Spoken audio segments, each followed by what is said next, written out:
नमस्कार दोस्तों, स्वागत है आपका आज के मुख्य समाचारों में। जी हाँ दोस्तों, आपको यहाँ पर देखने को मिलेंगी सुबह से लेकर शाम तक की तमाम बड़ी खबरें, मुख्य समाचार, ब्रेकिंग न्यूज़ अपडेट्स के रूप में।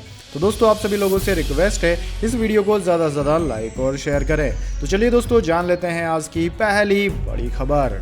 अमृतसर में हिंदू नेता के समर्थकों का गुस्सा, रेलवे ट्रैक पर प्रदर्शन, परिवार का अल्टीमेटम, अमृतपाल को गिरफ्तार करो तभी अंतिम संस्कार करेंगे।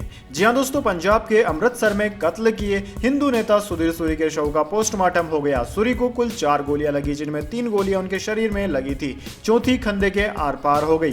परिवार अब अंतिम संस्कार न करने पर अड़ गया। उनकी मांग है कि सूरी को शहीद का दर्जा दिया जाए, परिवार के एक सदस्य को सरकारी नौकरी दी जाए। इसके साथ ही दीप सिद्धू के बनाए संगठन वारिश पंजाब दे के मुखी अमृतपाल सिंह का नाम केस में शामिल करने की मांग की है। इसके साथ ही गिरफ्तारी भी की जाए। मांगों को मानने के लिए अमृतसर डीसी को परिवार और हिंदू संगठनों ने 6 बजे तक का अल्टीमेटम दिया है। वहीं सूरी के समर्थकों का भी गुस्सा फूट पड़ा। समर्थक रेलवे ट्रैक पर पहुंचे और जमकर प्रदर्शन किया। इसको देखते हुए मौके पर पुलिस तैनात की गई। स्थिति फिलहाल तनावपूर्ण बनी हुई है। इसके बाद दोस्तों, अगली बड़ी खबर। दिल्ली में हर 5 में से 4 परिवार प्रदूषण से बीमार, सर्वे के नतीजों ने लोगों को चौंकाया। जी हां दोस्तों, दिल्ली एनसीआर इस समय भारी प्रदूषण की चपेट में है। लोगों का सांस लेना भी मुश्किल हो रहा है। ऐसे में राजधानी में प्रदूषण को लेकर किए गए सर्वे से जो नतीजे सामने आए हैं वो आपको हैरान कर देंगे। दरअसल दोस्तों, सर्वेक्षण के अनुसार दिल्ली एनसीआर में हर 5 परिवारों में से 4 ने पिछले कुछ हफ्तों में प्रदूषण से संबंधित बीमारियों को अनुभव किया। लोकल सर्किल द्वारा किए गए एक सर्वे में यह दावा किया गया है। इस सर्वे में शामिल कुल 19,000 लोगों में से 18% पहले ही अपनी समस्याओं को लेकर डॉक्टर के पास जा चुके हैं। सर्वेक्षण में यह भी पाया गया कि 80% परिवारों में से कम एक सदस्य है जो वायु प्रदूषण के कारण सांस की समस्या का सामना कर रहा है। दोस्तों, आपकी जानकारी के लिए बता दें, लोकल सर्किल एक समुदाय सोशल मीडिया प्लेटफॉर्म है जो शासन, सार्वजनिक और उपभोक्ता हितों के मुद्दों पर सर्वे करता है। इस सर्वे में दिल्ली, नोएडा, गाजियाबाद, गुरुग्राम और फरीदाबाद के निवासियों को शामिल किया गया था और उनसे प्रतिक्रिया मांगी गई थी। सर्वे में करीब 63% पुरुषों ने हिस्सा लिया था। इसके बाद दोस्तों, अगली बड़ी खबर। पीएम मोदी के दौरे से पहले पन्नू की धमकी, डेरा मुखी को प्रधानमंत्री से न मिलने की नसीहत, बोला अनहोनी हुई तो खुद होंगे जिम्मेदार। जी हां दोस्तों, भारत के प्रधानमंत्री नरेंद्र मोदी अमृतसर आज पहुंच रहे हैं। वह ब्यास स्थित राधा स्वामी डेरे में पहुंचेंगे। यहाँ डेरा मुखी से मुलाकात करके वापस लौट जाएंगे। लेकिन उनके आने से पहले सिख फॉर जस्टिस SFJ का प्रमुख व आतंकी गुरुपरवंत सिंह पन्नू ने उन्हें धमकी दे डाली। इतना ही नहीं, डेरा मुखी को भी उनसे न मिलने की हिदायत दी गई है। पन्नू ने एक वीडियो जारी कर कहा जिसमें उसने अमृतसर में शुक्रवार को सुधीर सूरी के कत्ल का भी जिक्र किया। पन्नू ने डेरा राधा स्वामी को प्रधानमंत्री मोदी से न मिलने की बात कही। पन्नू का कहना है कि मोदी किसानों के कातिल हैं। अगर डेरा मुखी उनके साथ मुलाकात करते हैं तो इस दौरान कोई अनहोनी हो जाती है तो इसका जिम्मेदार डेरा ही होगा। इसके बाद दोस्तों, अगली बड़ी खबर। जेल से सुकेश का आरोप, केजरीवाल है महाठग, कहा राज्यसभा सीट के बदले मुझसे 50 करोड़ रुपए लिए। जी हां दोस्तों, मनी लॉन्ड्रिंग केस में दिल्ली की मंडोली जेल में बंद ठग सुकेश चंद्रशेखर ने मीडिया के नाम एक चिट्ठी लिखी। इसमें उसने अरविंद केजरीवाल पर गंभीर आरोप लगाए हैं। 3 पन्नों की चिट्ठी में सुकेश ने लिखा है कि मैं अगर ठग हूं तो केजरीवाल महाठग है। उन्होंने राज्यसभा सीट के बदले मुझसे 50 करोड़ रुपए मांगे थे जो मैंने दिए। सुकेश ने लेटर में लिखा कि 2016 में एक डिनर पार्टी में अरविंद केजरीवाल भी आए थे। उनके निर्देश पर मैंने कैलाश गहलोत को असोला के एक फार्म हाउस पर जाकर 50 करोड़ रुपए दिए थे। दोस्तों, आपकी जानकारी के लिए बता दें, कैलाश फिलहाल केजरीवाल सरकार में परिवहन मंत्री हैं। सुकेश ने कहा कि जो भी जानकारी दी गई है वह सच है और इसकी जांच कराई जा सकती है। इसके बाद दोस्तों, अगली बड़ी खबर। गुजरात चुनाव से पहले मोदी सरकार का बड़ा दावा, पाकिस्तान से आए हिंदुओं को लेकर लिया बड़ा फैसला।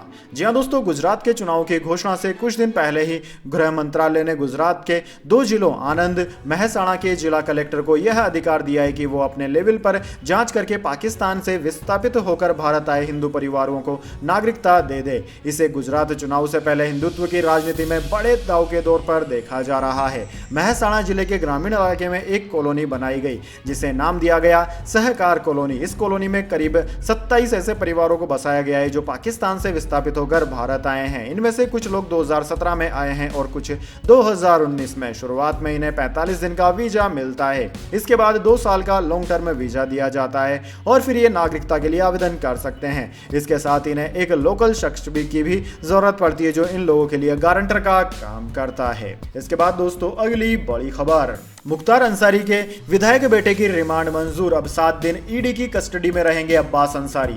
जी हां दोस्तों, गैंगस्टर और माफिया मुख्तार अंसारी के बेटे अब्बास अंसारी से जुड़ी मनी लॉन्ड्रिंग केस में शनिवार को कोर्ट ने सुनवाई की। जिला जज संतोष राय ने ईडी की मांग पर अब्बास अंसारी की कस्टडी रिमांड मंजूर कर ली है। अब्बास अंसारी यूपी के मऊ से विधायक हैं। दोस्तों आपकी जानकारी के लिए बता दें, कोर्ट में ईडी ने 14 दिन की कस्टडी रिमांड मांगी थी, लेकिन कोर्ट ने सिर्फ 7 दिन की रिमांड मंजूर की है। इससे पहले शुक्रवार शाम को ईडी ने पूछताछ के बाद अब्बास अंसारी को गिरफ्तार किया था। ईडी ने प्रयागराज ऑफिस में अब्बास अंसारी से 9 घंटे पूछताछ की।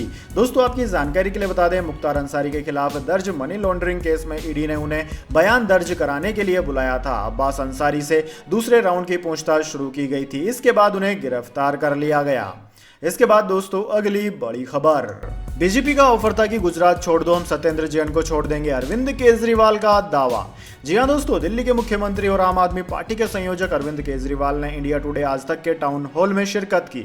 इस दौरान उन्होंने गुजरात चुनाव समेत कई मुद्दों पर अपनी राय रखी। केजरीवाल ने सत्येंद्र जैन के मामले पर कहा कि हमारे पास बीजेपी का ऑफर आया था, इसमें कहा गया था कि गुजरात चुनाव छोड़ दो, हम सत्येंद्र जैन को छोड़ देंगे। इस दौरान अरविंद केजरीवाल ने महाठग सुकेश चंद्रशेखर द्वारा सत्येंद्र जैन पर लगाए गए आरोपों को लेकर कहा कि बहुत पहले मनोहर कहानियां आती थी, ऐसे ही ये सब बीजेपी की मनोहर कहानियां हैं। ये सब मोरबी में हुए हादसे से ध्यान भटकाने के लिए किया जा रहा है, लेकिन ये बीजेपी की मनोहर कहानियां कोई नहीं खरीदेगा। अरविंद केजरीवाल ने कहा कि सत्येंद्र जैन को और 3 महीने जेल में रख लो, हमें तोड़ नहीं पाओगे, हम जनता की बात रखेंगे। सत्येंद्र जैन की याचिका के पूरे प्रोसीजर को समझना चाहिए कि 15 सितंबर के आसपास बेल मिलती है, फिर जज बदलो, सबूत नहीं दे पाए तो जज बदलो, उसके बाद 1.5 महीने से जज बदलने की कार्यवाही चल रही है। अब 10 दिन पहले जमानत कार्यवाही शुरू हो पाई है।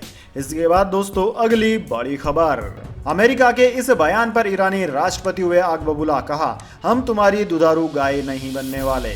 जी हां दोस्तों, ईरान में करीब 2 महीने से हिजाब को लेकर चल रहे विरोध प्रदर्शन को दूसरे देश भी सपोर्ट करने लगे हैं। तमाम विरोध और दूसरे देशों के समर्थन के बाद भी ईरान सरकार झुकने को तैयार नहीं है। इस बीच गुरुवार को अमेरिकी राष्ट्रपति जो बाइडेन ने ईरान को लेकर कुछ ऐसा कह दिया जिससे वहां के राष्ट्रपति आग बबूला हो गए। उन्होंने अमेरिका को कड़ी प्रतिक्रिया देते हुए कहा है कि हम अमेरिका के लिए दुधारू गाय बनने वाले नहीं है।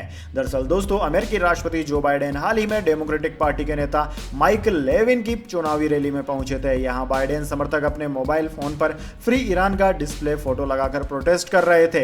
यह देख बाइडेन ने कहा कि वे लोग ईरान के प्रदर्शनकारी बहुत जल्द ही खुद को आजाद करने वाले हैं। उन्होंने कहा कि चिंता मत कीजिए, हम ईरान को जल्द ही आजाद करने जा रहे हैं। दोस्तों आपकी जानकारी के लिए बता दें, महसा अमीनी की मौत के बाद शुरू हुआ हिजाब विरोधी आंदोलन तब से लेकर अब तक लगातार चल रहा है और दुनिया भर में उसे समर्थन भी मिल रहा है। आंदोलन को जिस तरह से ईरानी सरकार कुचल रही है उससे कई देशों में काफी नाराजगी भी है। यही वजह है कि अमेरिका ने ईरान पर इसे लेकर कई तरह के प्रतिबंध भी लगाए हैं। इसके बाद दोस्तों अगली बड़ी खबर, लोगों को रास आ रहे महंगे फोन, स्मार्टफोन की बिक्री में प्रीमियम सेगमेंट की हिस्सेदारी रिकॉर्ड 12%, आईफोन टॉप पर, सैमसंग दूसरे स्थान पर खिसका।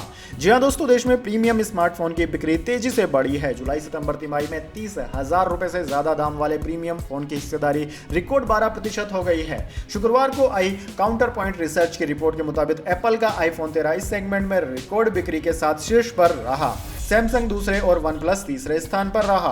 काउंटर पॉइंट रिसर्च के सीनियर रिसर्च एनालिस्ट प्राचीर सिंह बताते हैं कि स्मार्टफोन मार्केट में कंज्यूमर डिमांड अगस्त से बढ़नी शुरू हुई थी। सितंबर के आखिर हफ्ते में मीडियम और प्रीमियम सेगमेंट में त्योहारी बिक्री निकलने से यह पीक पर पहुंच गई। इसके बाद दोस्तों अगली बड़ी खबर, ट्विटर पूरी दुनिया में फैलाता है झूठ, एलन मस्क के फैसले की अमेरिकी राष्ट्रपति ने की आलोचना।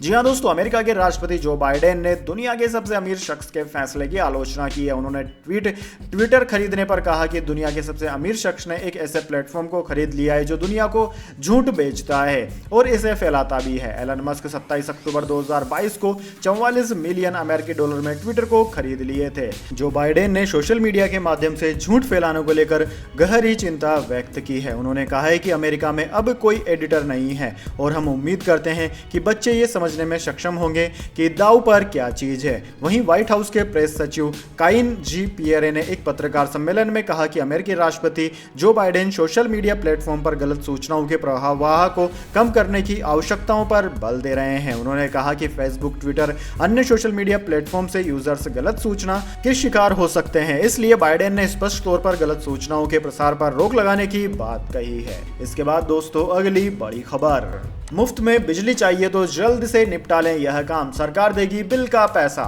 जी हां दोस्तों, घर में अगर मुफ्त की बिजली मिले तो काफी लोगों को राहत मिल सकती है।